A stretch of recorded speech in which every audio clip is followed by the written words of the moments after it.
subsidy regime is gone. A round of applause for President Tinubu. We thank you, Mr. President, for having the courage to remove fuel subsidy. Nigeria. You see this case of Nigeria. So me, Peter, I will continue to be that voice that is crying in the wilderness of Nigeria. And because I know that this country must work in my lifetime, and everything where I dey talk, we will come back to address them, because I know that what I'm saying is the truth, even though I know be celebrity.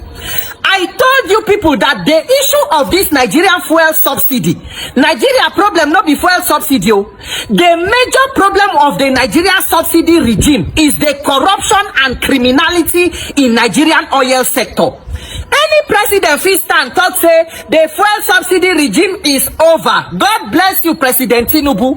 But Mr. President, the major question we will need to ask is the corruption and criminality in the petroleum sector over?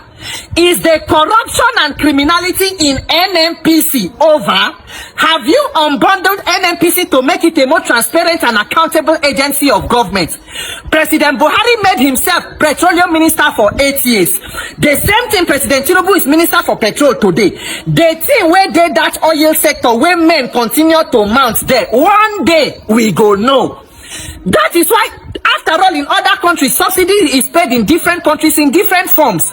But the major problem of the Nigerian subsidy regime is outright criminality and stealing. Now that same corruption make way today out of 3 refineries, all of them are moribund, but with the budget money every year to service refineries when they produce 1 liter of fuel. So the same person who was head of NNPC under Buhari is still there till today. Tomorrow you go NNPC chairman go contact una say Port Harcourt refinery will begin to produce fuel in 2019, in 2040, in 3080, in 8060. But what do you expect? You cannot use corruption to fight corruption. That is why my message today now to 2 group of people, our elders in Nigeria and to my fellow Nigerian youths. Our dear Nigerian elders, my daddy Professor Wole Soyinka, Reverend Tunde Bakare, my daddy Barrister Femi Falana, and all others, Auntie Joe Dumakin.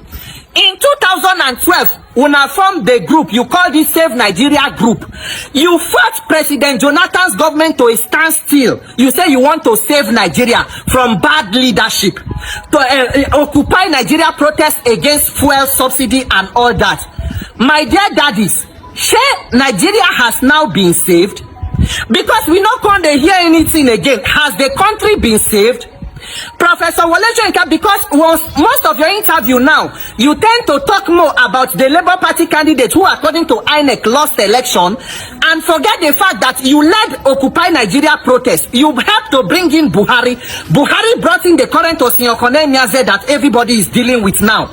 We have to attend to this now, Prof.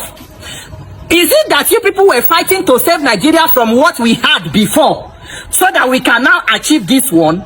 Was this the Nigeria of your dreams? This current situation, so you were fighting under Jonathan so that we can realize this current one we have, so haba.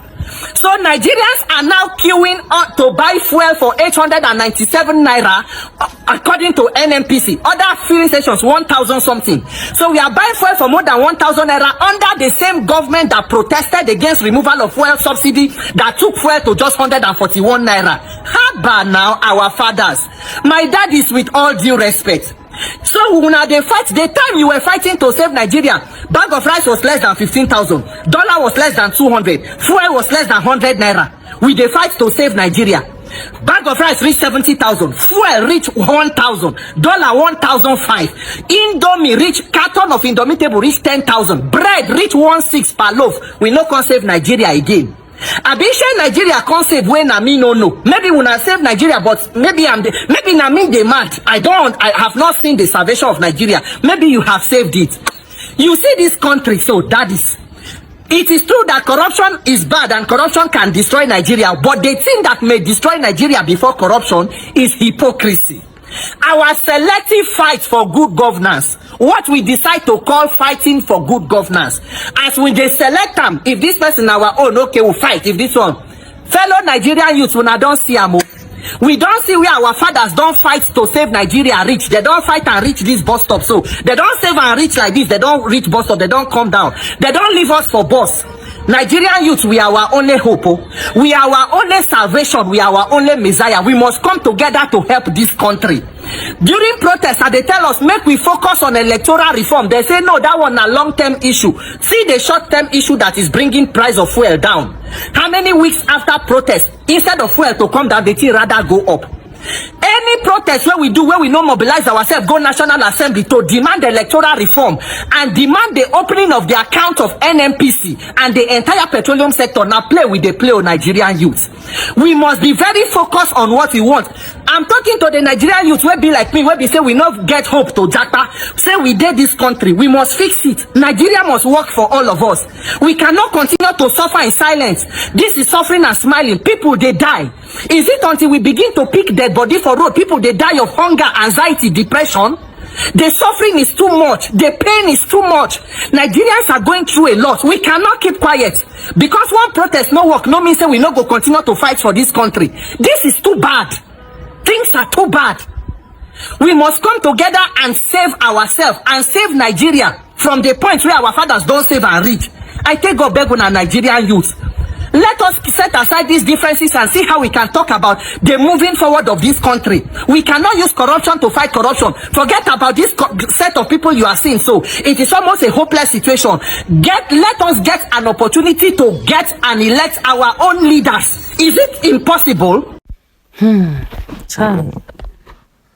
It is well, oh. Who will help us? Who will come fight for us? Who will bring us out of this mess, this situation we are? I sit down and ask myself every day with 4 kids, will I be able to continue with the way things are going? Should I go back home to my village, or is it even better in the village? Like, my people, this is me just lamenting, oh, with what I am going through in my own home. I don't know what others are going through, but I know a lot of things are happening. We need help. It is almost a hopeless situation, like he rightly said. Everything Mr. Peter said in this video is 100% correct. Like, I felt so emotional listening to this video. There was no intro to this video. I just wanted Nigerians to hear, and the whole world. If you are not here, you may never understand what is happening in the nation at the moment. Nigerians are frustrated. People are losing their lives. A lot of things are happening because of what is going on. Save Nigerian group during Jonathan's regime, led by Wole Soyinka. Professor Wole Soyinka, this is the time I think you need to come and fight. Why are you suddenly quiet? Why are all of you that were attacking Jonathan for bad governance suddenly quiet when the real bad governance has surfaced? When we were buying a liter of fuel then less than 100 naira, where a dollar was 200 or less than 200 naira. Where are you now? You guys are still alive. You are seated watching whatever that is going on. Haba, this is not fair. Nigeria is for all of us. This is not fair. People are losing their lives out of frustration, not knowing what tomorrow holds for them. Gosh.